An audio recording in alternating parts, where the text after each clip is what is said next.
इसमें जो अगली कंसिक्वेंसी होती है हमारी किसकी, लॉरेंस ट्रांसफॉर्मेशन की। देखो हमने अभी तक लॉरेंस ट्रांसफॉर्मेशन पहले गैलीलियन पढ़े थे, फिर थ्योरी के पोस्टुलेट्स पढ़े दो, फिर लॉरेंस ट्रांसफॉर्मेशन इक्वेशन पढ़ी थी, याद होनी चाहिए हमें। उसके बाद उनके कंसिक्वेंसेस पे हम गए, जिसमें हमने पढ़ लिया लेंथ कॉन्ट्रैक्शन और टाइम डायलेशन। टाइम डायलेशन से रिलेट होती एक और चीज है, लॉस ऑफ साइमल्टेनिटी, या इसको बोलते हैं रिलेटिविटी ऑफ साइमल्टेनिटी। इसका मतलब मैं बताता हूं क्या है। अगर मूविंग फ्रेम में दो अलग अलग पोजीशंस पे दो इवेंट साइमल्टेनियस हुए, मतलब एक ही समय हुए, तो जरूरी नहीं कि रेस्ट वाले फ्रेम के लिए भी वो दोनों एक ही समय हुए। ठीक है, इसको बोलते हैं लॉस ऑफ साइमल्टेनिटी या रिलेटिविटी ऑफ साइमल्टेनिटी। तो आप नेक्स्ट हेडिंग ही डालना, हमारी एक तरह से तीसरी एप्लीकेशन होगी शायद उसकी कंसिक्वेंसेस में, relativity of simultaneity, relativity of साइमल्टेनिटी।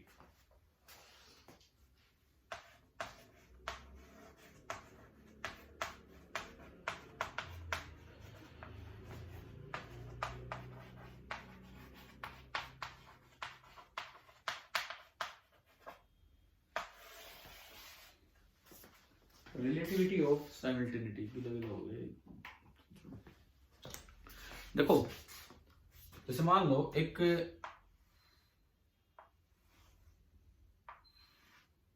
ये कोई स्पेसशिप है, ये आगे जा रहा है विद स्पीड v। एक ऑब्जर्वर यहां है इस स्पेसशिप में, जिसको हम हर बार नाम देते हैं क्या, एच डैश। मैंने यहां से ना एक लाइट का सिग्नल भेजना है मुझे। मेरे पास एक क्लॉक यहां रखी हुई है और एक क्लॉक यहां रखी हुई है। दोनों क्लॉक्स को स्टार्ट होना है जब लाइट उनके पास पहुंचे।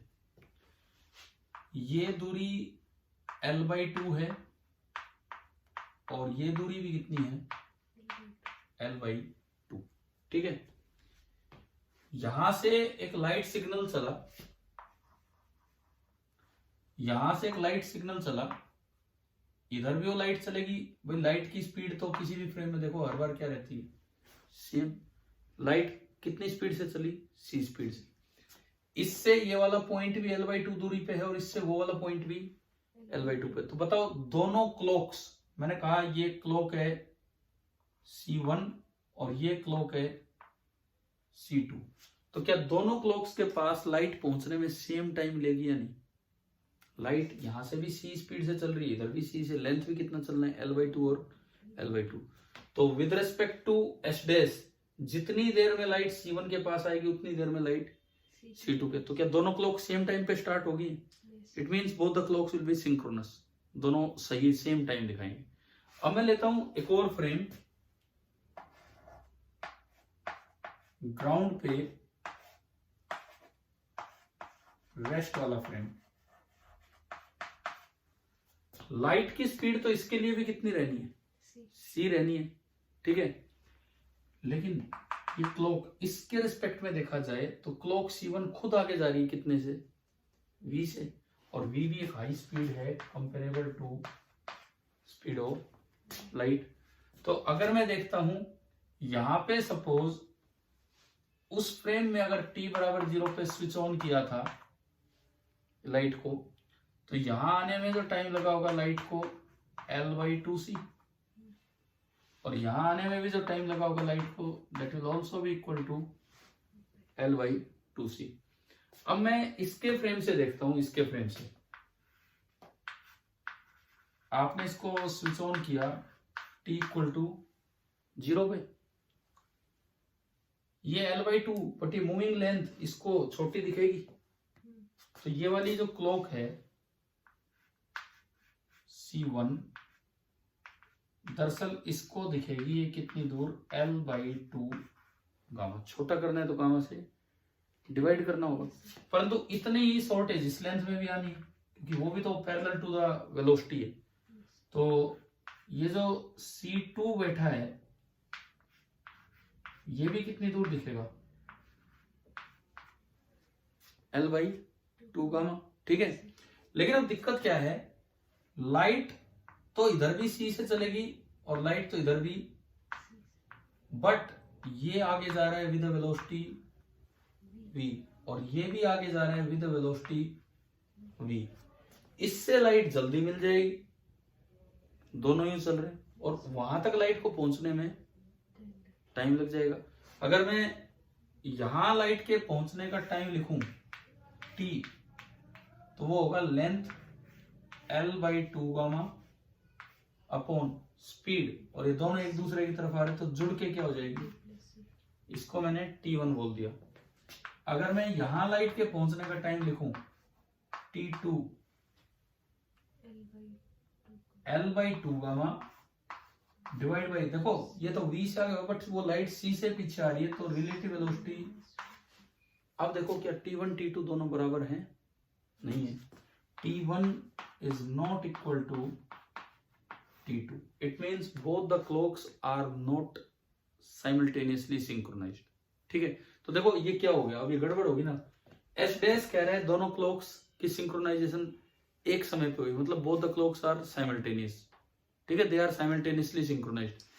ये क्या कह रहा है कि अलग अलग समय पे स्टार्ट हुई है। तो अगर मूविंग फ्रेम में दो इवेंट अलग अलग जगह हुए, देखो ये अलग पोजीशन और वो अलग पोजीशन है, तो हो सकता है कि मूविंग फ्रेम में वो साइमल्टेनियस हो तो रेस्ट वाले फ्रेम में वो साइमल्टेनियस ना हो। क्या ये समझ आ गया है? ठीक है, लिख लो, बना लो।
अगर ये हो गया और नोट, तो हम इसकी स्टेटमेंट लिखते हैं एक बार ना।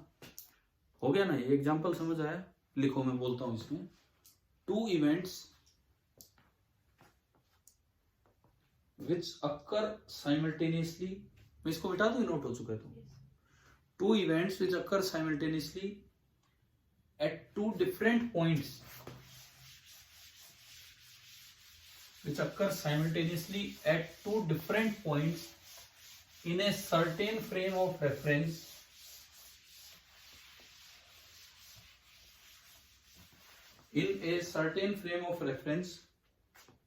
do not appear simultaneous,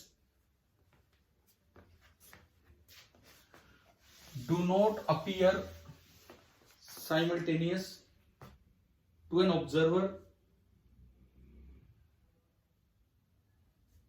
in another frame of reference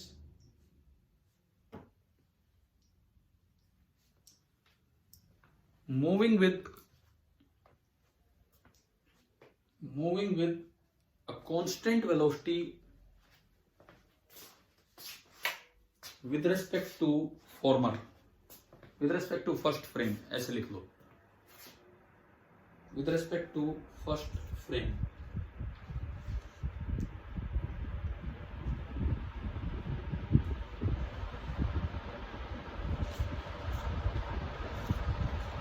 मेरे को जैकेट थोड़ा सूख जाता है उसके बाद।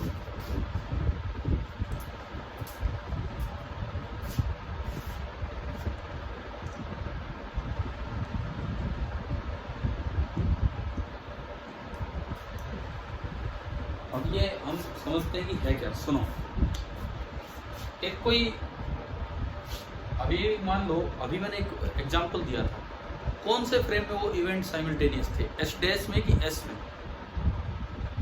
वो क्लॉक सिंक्रोनाइज हुई थी एस डैश में कि एस में? एस डैश में वो साइमल्टेनियस था, लेकिन एस में वो साइमल्टेनियस नहीं था। तो हम एक जनरल सा फॉर्मूला लिखेंगे कि जो टाइम गैप है इसमें और उसमें वो किस तरह से रिलेट होता है, ये हम फॉर्मूला बनाएंगे।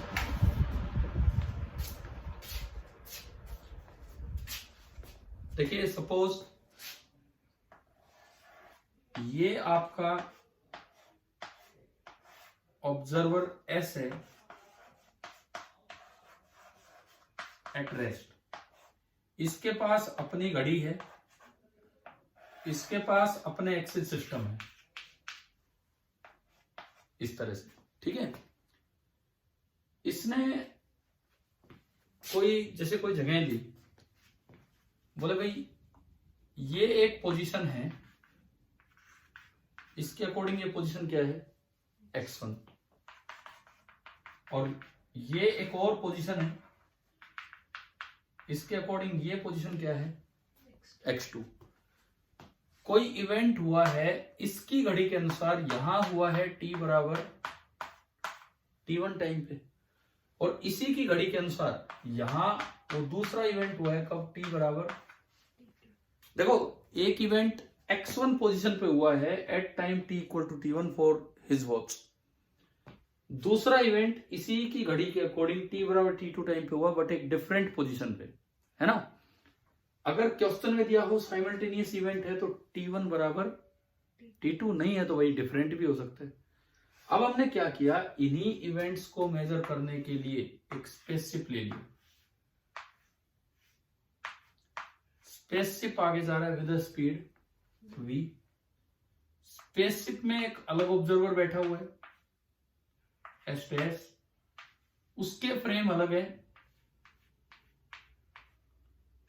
उसका ये फ्रेम है एक्स डैश,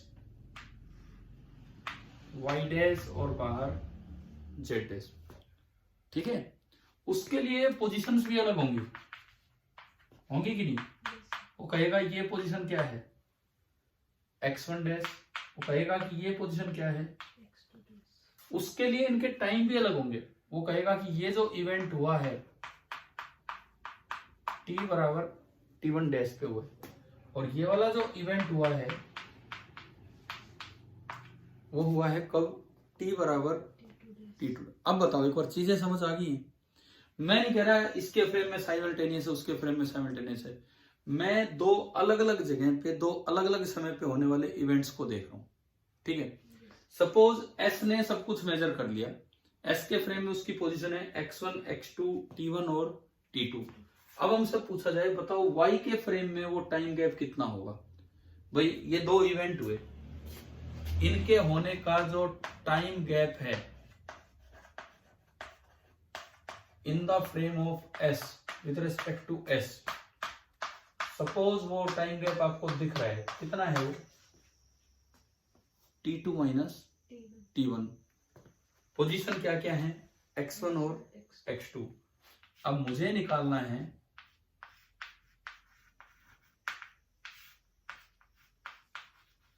टाइम गैप किसके फ्रेम में, यानी कि मैं क्या निकालना चाहता हूं, t2 dash minus t1 dash, ये चीज हम समझ रहे हैं। अच्छा, जो गामा होगा वो फिक्स है, गामा कितना होता है, 1 upon under root of 1 minus beta square which is v square by c square. ये बनाओ आप, ये बनाओ इस तरह से ना,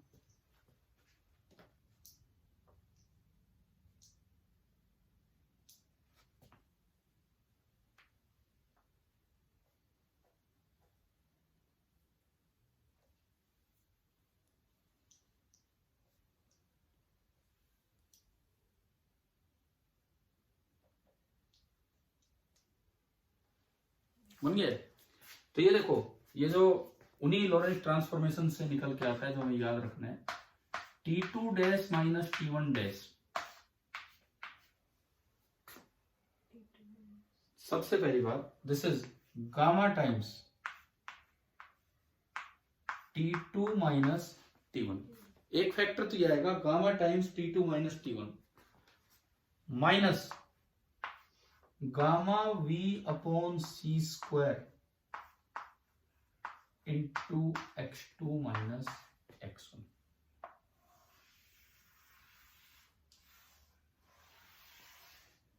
उन्हीं लोरेंट फोर्स इक्वेशन से निकल के आया करता है, ये हमें याद रखना है फॉर्मूला, ठीक है। Gamma times T2 minus T1 minus gamma V square V by C square into X2 minus X1। अच्छा, एक और चीज, अगर ये किसी एक फ्रेम में साइमल्टेनियस हो तो उस फ्रेम में T2 माइनस T1 या T2 dash minus T1 dash कितना हो जाएगा, 0। अगर दोनों इवेंट एक ही लोकेशन पे हुए होते, एक और सवाल यहां आता है, दोनों इवेंट दो अलग अलग लोकेशन पे ना होके एक लोकेशन पे हुए थे और एक फ्रेम में साइमल्टेनियस है, तो दूसरे में साइमल्टेनियस होंगे या नहीं होंगे? यहां से देख के बताओ। अगर दोनों एक ही लोकेशन पे हुए होते तो X2 माइनस X1 इज 0, ये हट गया, फॉर्मूला ये बना। अब अगर मुझे बोला गया कि वो S में साइमल्टेनियस है तो T2 माइनस T1 भी कितना हो गया, 0। 0 इंटू गामा, यानी कि T2 dash minus T1 dash भी 0 हो गया। अगर ये दो इवेंट अलग अलग पोजीशन पे ना हुए होते, एक ही पोजीशन पे हुए होते, तो एक फ्रेम में साइमल्टेनियस है तो दूसरे में भी साइमल्टेनियस। लेकिन अगर ये दो इवेंट, अभी मैंने दो घड़ियां दिखाई थी, क्या वो अलग अलग जगह रखी थी कि नहीं? समझ गए हो कि नहीं? अगर पोजीशन एक कर दी तो एक फ्रेम में साइमल्टेनियस है तो दूसरे में भी साइमल्टेनियस हो जाएंगे। क्या ये समझ आ गया है? एक सवाल लिखिए इस पे और आप करके दिखाएं फिर। 2 बल्ब्स, मैं बोलता हूं आप लिखो। 2 bulbs switched on simultaneously, 2 bulbs switched on simultaneously in frame S, bracket में stationery,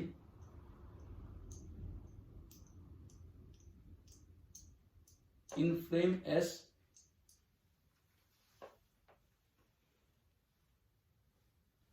are situated 10 kilometer away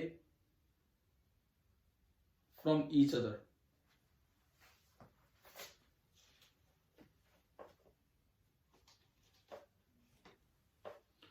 भाई क्या दिया गया है, एक फ्रेम S है, स्टेशनरी दिया है क्योंकि हम जो ले रहे हैं वो रेस्ट वाला फ्रेम है ना, उसके फ्रेम में 2 बल्ब कितनी दूर है, 10 किलोमीटर। तो ये क्या दे दिया,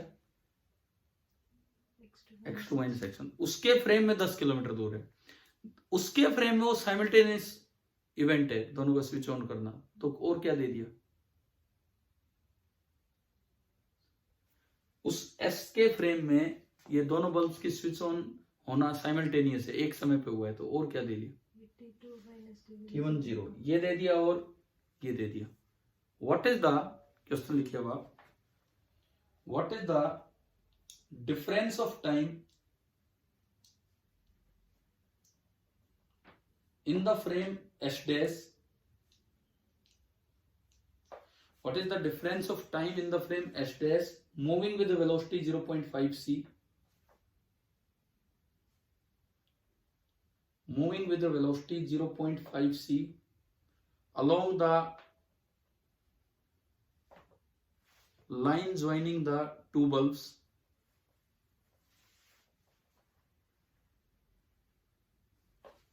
coma in switching on. Difference किस में बताना है, किसके टाइम में डिफरेंस बताना है, स्विच ऑन होने के।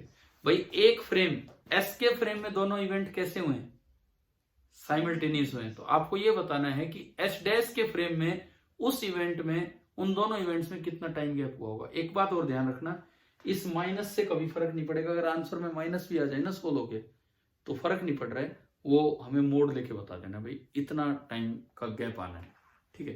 करो एक बार ये सिंप्लीफाई करो। आप सी में निकाल देना आंसर।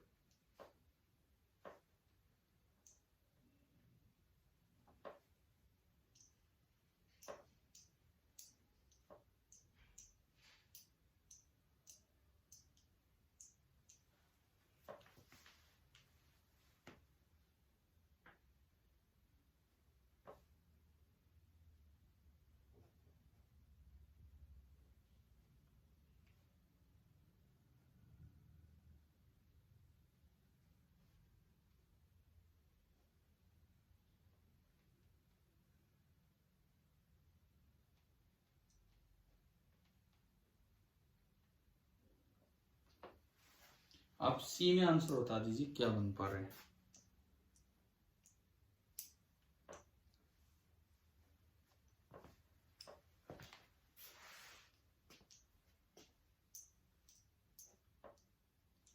ये कितना आया 0। ये x2 माइनस x1 दे रखा है 10 किलोमीटर है ना। तो मुझे t2 dash minus t1 dash निकालना है। आप वैल्यूज ही रख दीजिए बस।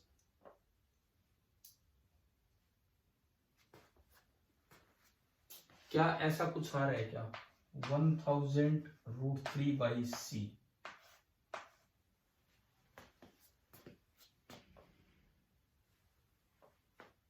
v की जगह क्या रखना है। v कितना दिया है सवाल में 0.5c। तो 0.5c। एक c से एक c कट जाएगा है ना। गामा अलग से निकालो। एक बार थोड़ा सिंप्लीफाई करके देखो क्या इस तरह का कुछ बन रहा है क्या टाइम गैप।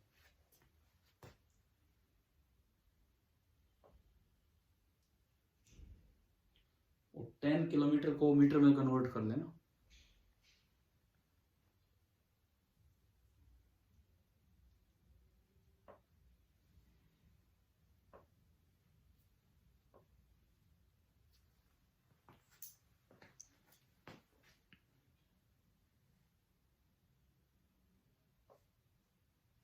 आया कि नहीं आ रहा है। नहीं एग्जैक्ट ये 1000√3/c। ये कुछ और आएगा। ये √3 बोला क्या है आप बताओ। 1000/c तो आगा रूट ऊपर 0.5 और नीचे √0.75। हाँ तो दिखाओ एक सेकंड मुझे। 1000 कहाँ पे 1000 ये तो आ गया आपका। ये आया है ना यहाँ पे और ऊपर 0.5 अपॉन ठीक है। आपका ये आ रहा है 0.5 अपॉन रूट के अंदर कितना है 0.75। उस पूरे को मैं लिख सकता हूं 0.5 को मैं लिख सकता हूं स्क्वायर के अंदर ले जाके 25। ठीक है। और ये पॉइंट है 5/10 तो मैं इसको लिख सकता हूं 25/100। और एक रूट के अंदर 0.75 पहले से था वो तो है ही है। तो ये कितना आ रहा है 1/√3। अच्छा आपका √3 नीचे आ रहा है क्या उसमें। ठीक है हो सकता है नीचे भी आता हो पता नहीं मुझे एग्जैक्ट मैंने लिखा नहीं है क्या आएगा क्या नहीं। बट ये है कि इसका आंसर जो है ना इस पार्ट का answer that is nearly 19 microsecond. एक बार घर जाके कंफर्म कर लेना। इस पार्ट का आंसर है नियरली 19 माइक्रोसेकंड। थोड़ा कैलकुलेटर लेके बैठना है ना वो हमें अवेलेबल होगा ही होगा। आपने इक्वेशन सही लगाई ये सारी। ये 0 है क्योंकि यहाँ इवेंट साइमल्टेनियस है। ये दे रखा है v हमें दिया हुआ है बाकी सब वो पुट करना है। ठीक है। अब इसमें एक कई बार जो बच्चा गलती कर जाते हैं मान लो उसने ये जो दूरी है ये ना देके ये दे रखा हो। हमने तो फॉर्मूला में क्या यूज किया है x2 माइनस x1। लेकिन अगर वो ये दे रखा है तो कैसे करें। इसी के आगे सवाल लिखो। इसी में ये लिखो रिपीट द अबव क्वेश्चन। इसका आंसर लिख लिया आपने एक बार कर लेना है ना। Repeat the above question if the difference between the two bulbs is 10 kilometer in frame S dash,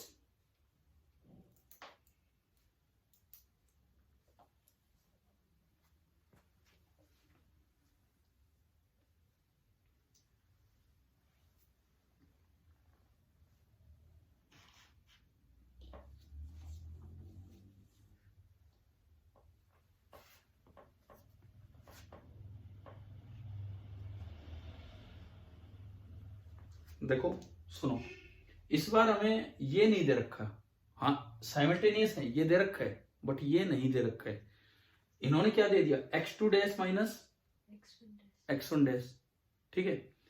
इसके फ्रेम में कोई 2 पॉइंट दे दिए इसके फ्रेम में, तो उसको वो पॉइंट कितने नजर आएंगे भाई। इस बार ये 2 पॉइंट बाहर नहीं है, 2 पॉइंट इसके अंदर है, और इसको चलते चलते दिख रहा है कि उनके बीच का गैप कितना है, 10 किलोमीटर। तो इसके लिए तो वो रेस्ट पे है, पर बाहर वाले के लिए वो 2 पॉइंट मोशन में है, तो उसको लेंथ छोटी दिखेगी बड़ी दिखेगी, छोटी दिखेगी। इसका मतलब डिवाइड बाई गामा। तो इसी फॉर्मूले को x2 dash minus x1 dash पे रखा हो तो डिवाइड बाई क्या कर दें हम, गामा कर दें। समझ में आ गया है क्या? फिर फायदा क्या हुआ, गामा से गामा कैंसिल। तो इसके सॉल्यूशन में तो आप खाली यही बना लो, बस यही बना लो, और उसकी जगह वो लिख देना। घर पे जाके इसको भी सिंप्लीफाई कर लेना।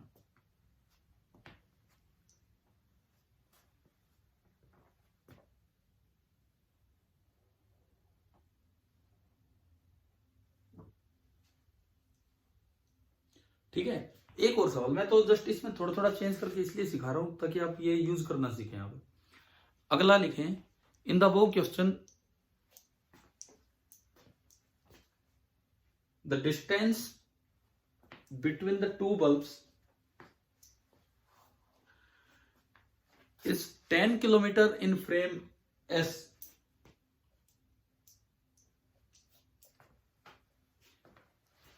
but they looked simultaneous to S dash, but they looked simultaneous to S dash। इस बार थोड़ा चेंज कर दिया हमने, इस बार साइमल्टेनियस कहां कर दिया, S dash। What is the time gap for S?